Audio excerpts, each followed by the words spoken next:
आषाढ़ मास की योगिनी एकादशी की कथा।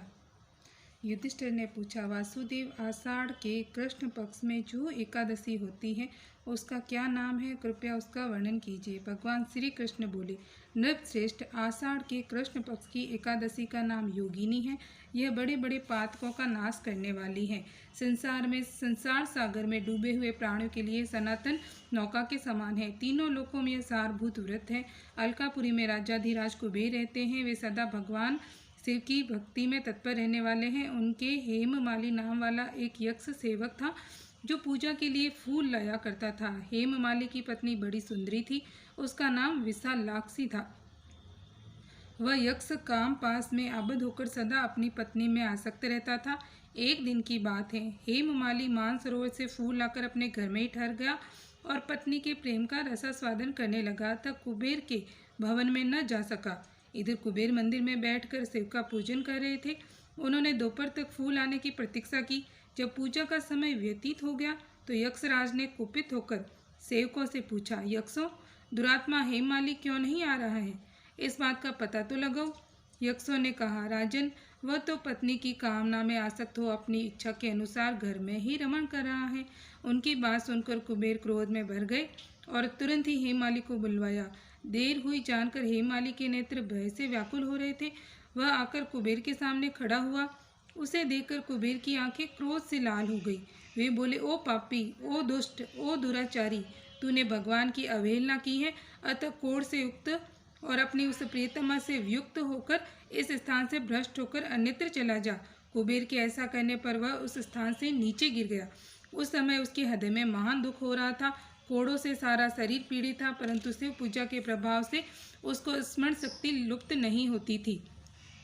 पातक से दबा होने पर भी वह अपने पूर्व कर्म को याद रखता था। तदंतर इधर उधर घूमता हुआ वह पर्वतों में श्रेष्ठ मेरुगिरी के शिखर पर गया। वहां उसे तपस्या के पुंज मुनिवर मार्कंडेय जी का दर्शन हुआ। पाप कर्मा यक्ष ने दूर से ही मुनि के चरणों में प्रणाम किया। मुनिवर मार्कंडेय ने उसे भय से कांपते देख परोपकार की इच्छा से निकट बुलाकर कहा, तुझे कोढ़ के रोग ने कैसे दबा लिया? तू क्यों इतना अधिक निंदनीय जान पड़ता है?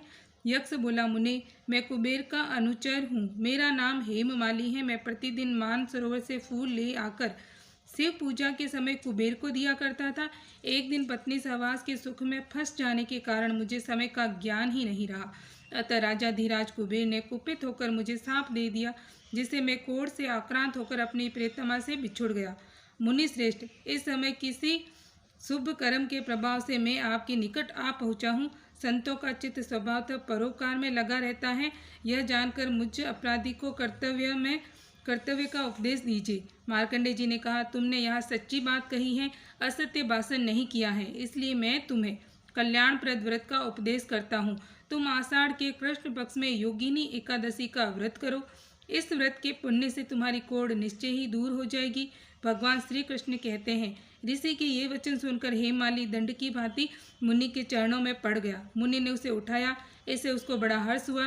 मार्कंडेय जी के उपदेश से उसने योगिनी एकादशी का व्रत किया, जिससे उसके शरीर की कोढ़ दूर हो गई। मुनि के कथनानुसार उस उत्तम व्रत का अनुष्ठान करने पर वह पूर्ण सुखी हो गया। नृपश्रेष्ठ, यह योगिनी का व्रत ऐसा ही बताया गया है, जो 88,000 ब्राह्मणों को भोजन कराता है, उसके समान ही फल उस मनुष्य को भी मिलता है जो योगिनी एकादशी का व्रत करता है। योगिनी महान पापों को शांत करने वाली और महान पुण्य फल देने वाली है। इसके पढ़ने और सुनने से मनुष्य सब पापों से मुक्त हो जाता है। बोलो श्री कृष्ण भगवान की जय। ओम नमो भगवते वासुदेव।